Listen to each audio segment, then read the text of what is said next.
Pembahasan tentang Joseph Paul Zhang yang mengaku menjadi nabi yang ke-26, kemudian mengungkapkan ada banyak ekspresi-ekspresi yang sepertinya menyerang agama lain, tidak berhenti sampai dengan saat ini.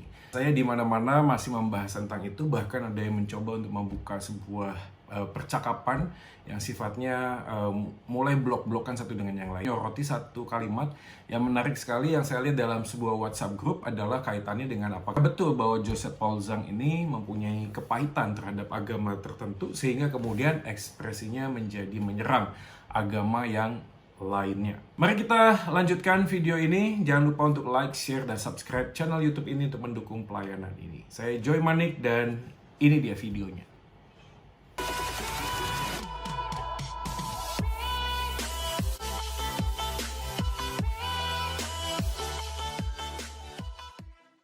Tidak ada orang yang tidak pernah terpengaruh oleh apapun dan siapapun di dalam dunia ini. Tidak ada juga satu orang pun di dalam dunia ini yang tidak punya sebuah keyakinan. Entah mereka mengatakan mereka punya sebuah open-minded atau close-minded, pikirannya tertutup atau terbuka, apapun itu namanya, maka mereka pasti punya sebuah keyakinan. Yakin bahwa saya tertutup terhadap pandangan yang lain atau saya terbuka terhadap pandangan yang lainnya. Waktu kita bicara tentang keyakinan, maka siapa yang bicara tentang sesuatu yang dianggap benar, itu seringkali mendominasi apa yang kita percaya. Ya, sebagai contoh saja ada banyak orang yang terpengaruh oleh gurunya, oleh orang tuanya, oleh tokoh rohani, oleh pendeta, oleh ustadz, oleh siapapun dia yang mengaku sebagai seseorang yang kita sadar atau tidak idolakan. Walaupun kita nggak pernah mencetuskan sebuah kalimat kita mengidolakan, tetapi siapa yang mengatakan tentang apa yang dianggap benar, seringkali menjadi bagian yang kita pegang. Nah, ketika kita yakin terhadap sesuatu yang kita anggap benar karena orang itu adalah orang yang terhormat, maka pada saat kita menjalani kehidupan ini, kita seringkali tidak bisa membuka atau melihat cara pandang orang lain terhadap sesuatu. Nah, saya pun dulu pernah masuk di dalam sebuah konsep berpikir seperti ini. Saya percaya dan saya yakin bahwa ini adalah konsep paling benar karena saya setelah mendengar dari seorang dosen, seorang profesor yang mengajar saya waktu itu, saya kemudian menganggap bahwa ini adalah sebuah kebenaran. Dan kemana-mana saya pergi, saya mencoba untuk menantang orang lain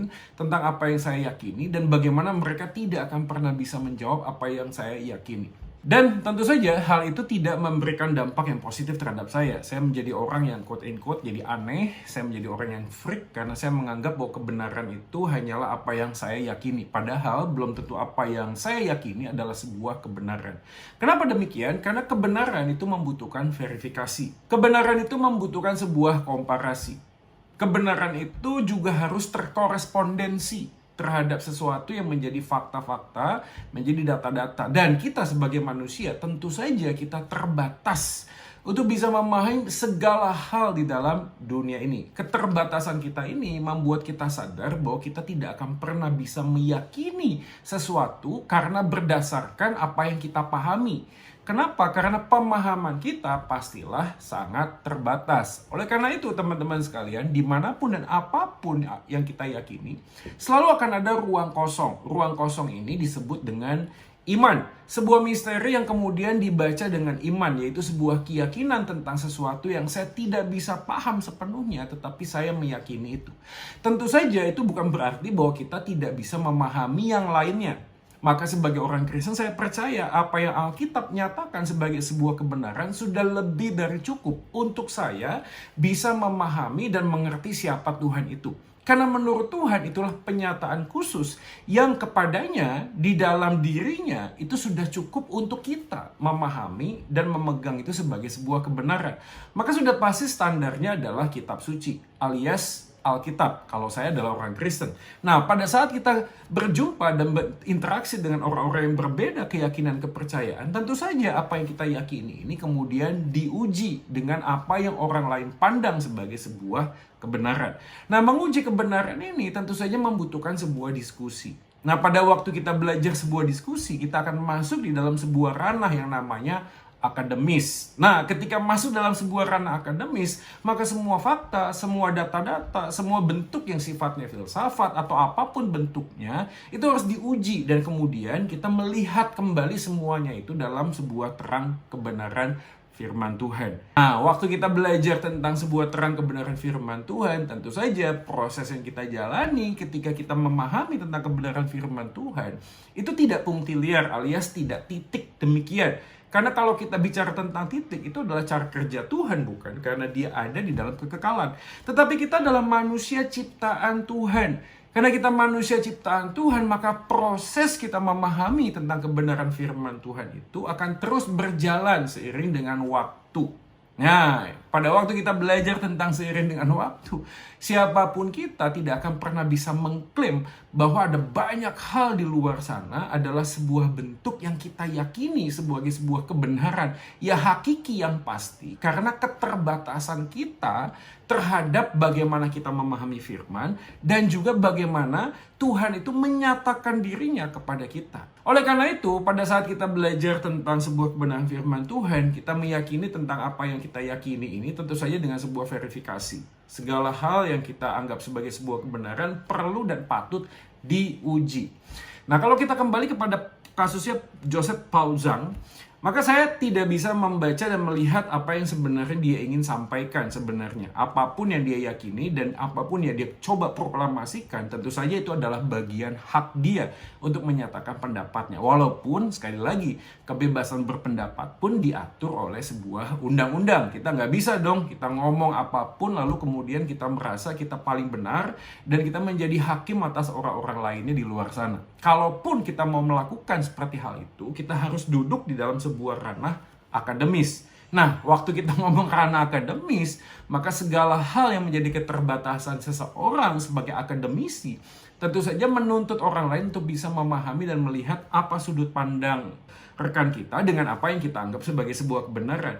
Nah, bagian itu bisa jadi sebuah bagian atau peluang untuk saling melengkapi. Nah, sekali lagi, saya bukan ngomong ini adalah sebuah bentuk kompromi. Tidak demikian. Tetapi bagaimana kita menyatakan keyakinan kita, tentu saja bukan hanya dengan kata-kata, tetapi juga dengan sebuah perasaan atau kerinduan untuk saling mengasihi satu dengan yang lainnya. Nah, kaitannya dengan Joseph Paul Zhang, apakah betul bahwa orang-orang yang seperti ini yang konon menjadi orang yang frontal dalam tanda kutip, orang yang terlalu bersemangat, kemudian kata-kata dan kalimatnya bisa melukai orang lain atas dasar kebenaran, maka kita bisa speak the truth but without love. Kita bisa mengatakan sebuah kebenaran tanpa kasih. Padahal sebenarnya kitab suci mengajarkan bahwa kita harus menyatakan kebenaran dengan kasih. Galatia pasal 2 ayat 1 sampai ayat yang ketiga menjelaskan hal itu. Biarkanlah orang yang rohani membimbing mereka dengan roh lemah lembut. Dan kita percaya bahwa Roh Kudus juga adalah Roh Kudus yang membawa kepada kita sebuah pemahaman tentang kelemah lembutan. Walaupun kelemah lembutan bukan berarti kita ini ngomongnya pelan, bukan berarti kita terima saja, nerimo saja, bukan demikian juga. Tetapi kelemah lembutan di dalam konteks keterbatasan kita sebagai manusia tentu harus menghargai orang lain sebagai imago Dei, yaitu ciptaan Allah lainnya. Maka sebagaimana kita menghargai orang lain, kita menghargai Sang Pencipta yang menciptakan manusia tersebut. Nah, dalam pemahaman itulah kita kemudian bisa sadar bahwa ada banyak orang itu menyimpan sebuah kepahitan. Kenapa bisa menyimpan kepahitan? Karena mungkin saja dalam perjalanan masa lalunya dia pernah dibully, dia pernah mungkin diperlakukan yang tidak baik oleh orang-orang tertentu yang mengaku beragama tertentu juga.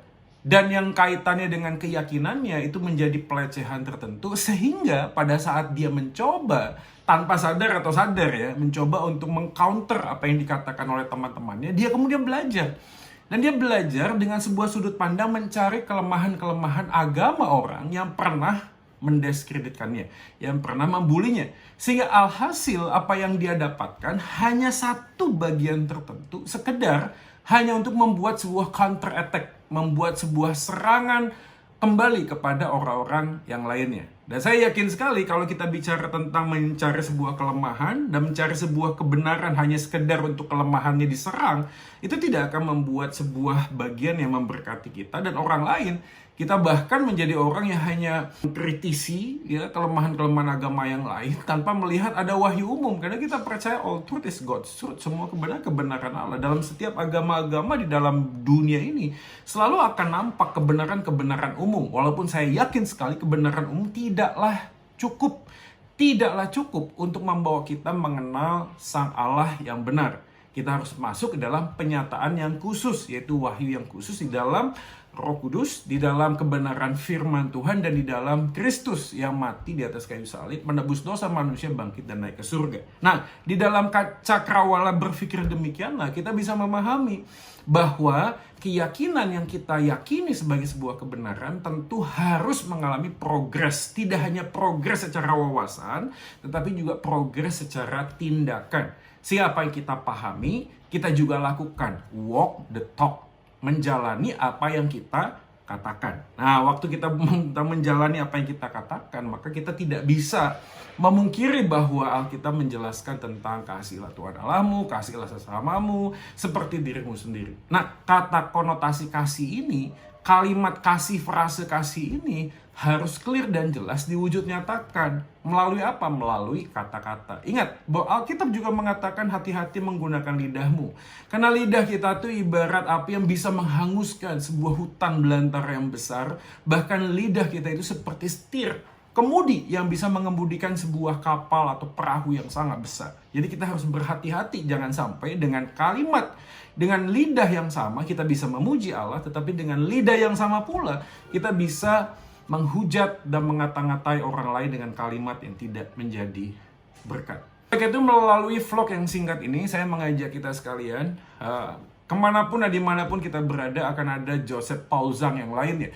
Akan ada orang yang pernah punya kepahitan-kepahitan terhadap orang lain yang beragama tertentu kepada diri kita. Tapi mari kita selesaikan dan berhenti. Minimal siapapun Anda yang melihat vlog ini, mulailah dari diri kita sendiri. Kita pahami bahwa saya dikasih, dicintai oleh Tuhan bukan karena saya pintar, bukan karena saya punya sesuatu, tetapi Kristus mencintai, mengasihi kita apa adanya. Bahkan Roma pasal 5 menjelaskan, kita ini dikasihi ketika kita masih seteru Allah, ketika kita masih jatuh di dalam dosa, ketika masih berdosa, Kristus sudah mati buat kita. Menghargai pengorbanan Kristus itu dengan cara kita menghidupi Injilnya dan menyatakan, beritakan Injil Kristus itu dengan cara yang benar, dengan kehidupan yang benar, dengan kata-kata yang benar, dan berhenti menghujat, berhenti mengata-ngatai agama orang lain karena semata-mata kita ingin membalas dendam, kita ingin menyatakan sesuatu yang sebenarnya itu justru membuat orang lain semakin terluka. Apa gunanya kalau kita yang pernah terluka oleh orang lain, lalu kita mencoba untuk melawan orang lain dengan melukai orang itu? Apakah dengan demikian kita menjadi orang yang sama dengan orang yang pernah melukai kita? Bukan. Oleh karena itu, berhentilah dan pastikan bahwa apapun yang kita sekarang alami, apapun yang sekarang kita jalani, berhenti di bagian kita sendiri, dan mari kita mencoba menghormati orang lain, mencintai orang lain walaupun kita mempunyai pendapat, pandangan yang berbeda.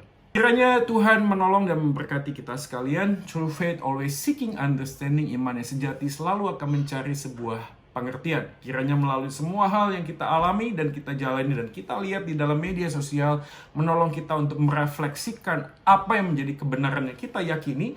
Dan ketika meyakini bahwa Kristus adalah satu-satunya jalan kebenaran dan hidup, Dia juga adalah Kristus yang memberikan sebuah pengajaran-pengajaran bahwa kita diminta untuk mengasihi orang yang menganiaya kita, bahkan berdoa bagi musuh-musuh kita. Kiranya Tuhan Yesus memberkati kita semua. Soli Deo Gloria, Tuhan Yesus memberkati.